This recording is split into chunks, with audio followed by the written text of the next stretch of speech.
Berikut ini jadwal kapal bagi para calon penumpang dari Pulau Ambon yang ingin bepergian ke Kabupaten Maluku Barat, Buru, dan Kabupaten Buru Selatan.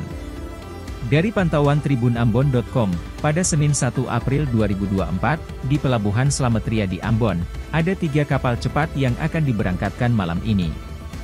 Kapal tersebut adalah KM Cantika Lestari 5E, KM Cantika Lestari 6E, dan KM Cantika Lestari 9F. Di mana ketiga kapal ini akan berangkat pukul 21.15 WIB.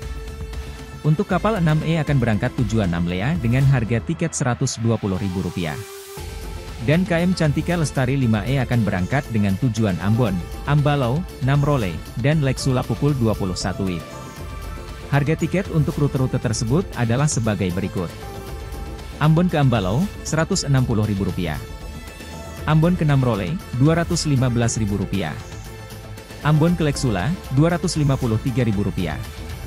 Selain itu, KM Cantika Lestari 9F juga akan berangkat pukul 19.30 WIB dengan tujuan Kabupaten MBD, yang mencakup rute Ambon, Damer, Moa, Leti, Kisar, dan Lurang. Tiket untuk perjalanan ini memiliki harga sebagai berikut. Ambon ke Damer, Rp420.000.